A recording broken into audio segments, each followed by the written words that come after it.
Hello people of the internet, I'm the Plan and welcome back to the Kilmac League. It's week 11 now, heading towards this end of the season, and it's Bayern Kilmeaden taking on Century United. Now this I suppose could be called the Kilmeaden Derby because there is a Central in Kilmeaden. Now I will put people from Central Kilmeaden in, but I don't think anyone will get that, so I'm just going to stay off. But anyway, Bayern Kilmeaden did have an impressive win last week, and now it was down to an own goal, but of course you don't win in the Kilmac League without being good. So 2 wins on the bounce, they can make it 3 here and really get their title challenge back underway. And we're going to see how they line up, and it's the same as always. I don't change these. I don't know why you would think I would. If you think I should change these more often, please comment biscuits underneath this video. So yeah, as you can see, Kronk Chapman up front on his own would be the source of a lot of goals. So and then obviously this is very unusual, but Spoderman has been moved to the central forward position since he has done so well in the past for the team. So hopefully he can have a few goals from there, but only time will tell if he can. And now we are underway. And here is Spoderman. Oh, he's flicked it there. Oh, not a bad effort at all from Maradona. Or was that Spoderman? Yes, that was Spoderman who hit it, I beg your pardon. Here is Spoderman. He has it. Oh, he's got Maradona through. Diego Maradona, 1-0. Bayern Kilmeaden are down after 10 minutes, and it's Diego Maradona who scores the goal for Central. And there he is making a celebration there. It's a huge goal for Central United. We really don't know what's going to happen to them at this point in the season, but Spoderman, after creating a nuisance of himself very early on in this game, he slots it through to Diego Maradona, and Maradona 1-on-1 with the keeper is almost always a goal. And so the score stands at 1-0.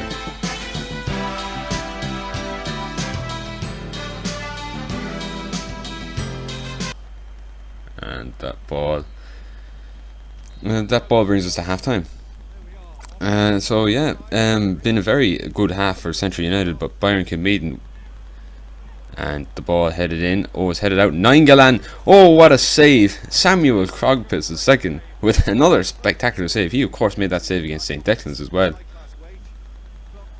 And here is, oh, that's cut out. That's not going to work out. And there it is. Central United go to Bayern Kilmeaden and they get the upset result. It's a huge win for them and a huge blow to Bayern Kilmeaden's title challenge. So with that out of the way, and we have to look at the results now. Okay, I forgot the table this week. I just forgot to take a screenshot of it, so sorry. But there is no table this week. So yeah, I really don't know what to say to you. But yeah, we did have some entertaining games to make up for it. So yeah, this should have really been a goal first of all, but not to worry, as Batongo Babongo got a second chance and scored without fail on the second attempt. Now, then Hugi Bapa Spinji was slotted through, and Spinji could have made it 2-0, but they did have a lot of attacking chances, and I thought, okay, it's going to be an annihilation, but then Hidetoshi Nakata gets his head on this and scores his second goal in as many games to make it 1-1. So I thought, okay, maybe we're heading towards a surprise result here. This could be something interesting. So anyway, then this happened. Kiersey's given the ball to Pancake Man, and he rifles it into the net. Mr. Mustafi, the legendary keeper that he is, had no chance of keeping that out. So yeah, Pancake Man there, happy with himself. And really we should look at this again, I suppose, but I don't want to. So anyway, then Matongo Babongo with an absolutely beautiful ball through to his striking partner Hugi Bap Spinji, and Spinji adds to his goal tally to make him the record scorer in the Kilmac League this season. He is just unstoppable and probably will earn Player of the Year award. What a man, Spinji. But Kiersey's weren't done yet, as Postman Pat found Hugi Bap Spinji, and he scored his most impressive goal of the game. This, which could be a contender for goal of the season, as I'd love to see the ball just going into the bottom corner like that. You see top corner shots all the time, they're nice, but sometimes I feel like people don't appreciate the simplicity of just drilling it into the bottom corner. It's really quite nice. But yeah, aside from that, it's fantastic work there from Postman Pat, and Spinji, as we get another look at this shot, places it just inside the corner, so Mr. Mustafi can't get it. But anyway, with that out of the way, Kiersey's United were 4-1 winners, so a convincing win for the home side. So now we move on to our next game, and it is St Mary's hurling against Tesco Ballybeg Wanderers, who did lose last week, but showed that they were more than capable of scoring a few goals on the attack, and they would be put up to the test against a very strong St Mary's hurling team. And it didn't look like things were going very well from the offset, as Bernie Casey bagged the goal after 8 minutes to make it 1-0 to the hurlers. And then Hugh Jass sliding through Bernie Casey again. He got a second goal, so it looked like a demolition derby was on the way.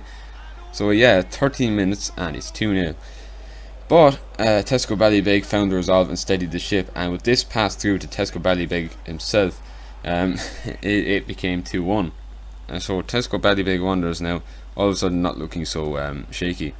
Then Eugene Power got the ball and looking to put the ball into the box, does so beautifully, and really that should have gone in the first time. It was a fantastic save from Mossy Landy, but the ball being cleared out to Tesco Ballybeg. So before half time it was 2-2, and we had an incredibly entertaining game on our hands. So yes, Tesco Ballybeg really coming up clutch in the second half of the season. But from this corner clearance, maybe it was a foul, but anyway, Carl Scanlon picks up the ball and tries to redistribute it. So it's Morris Kiley, then John Milan, and it's a lovely passing move. So Pat Pastal, then to Hugh Jass and Bernie Casey, and what an excellent way to finish off a great team goal. Bernie Casey grabbing a hat trick for the day, and I'm going to say it here, yeah, that was what won it. So yeah, St Mary's hurling 3, Tesco Ballybeg Wanderers 2 in a thoroughly entertaining game. But Tesco Ballybeg Wanderers, despite having lost twice, do look more convincing already in these two games than they did in the entire first half of the season. So now another game which was incredibly entertaining to watch, Kents versus Greenway Rovers. And yeah, so I am going to say that the table doesn't change obviously that much. Like, as far as the top is concerned, St Mary's are still top and Kiersey's are still second. But yeah, Greenway Rovers got a goal, so I'm just going to get that out of the way, because like really we don't have a lot of time to talk because with all these games have so much going on in them. So yeah, then Sean Power, we had poked the ball through Andriy Shevchenko then with a lovely header, just completely blindsided Bull. He really couldn't do anything about that there, to be fair to him. But yes, but Kents were not out of the game yet. I mean, they have shown that they are very impressive already, and that passed through brilliant to Liam Brady. So somehow Lev Yashin kept that out, but he couldn't keep Gary Lineker's rebound out. So the score were 2-1. So yeah, this was pretty similar to how the last game went, I suppose. Although in the opposite direction actually. I mean, yeah, after what I think was pretty much attempted assault by Larkin on Andriy Shevchenko, Greenway Rovers got that free kick. But yeah, it didn't result in anything, and Jack Ryan found himself one-on-one with the keeper, and well, he was very unselfish, to be fair to him. Squared it to Gary Lineker, and Lineker made no mistake in finding the back of the net to make it 2-2. So yeah, I mean, these two just seem to have it in them to play very entertaining games between them. And that shot there, though saved, didn't clear the danger entirely.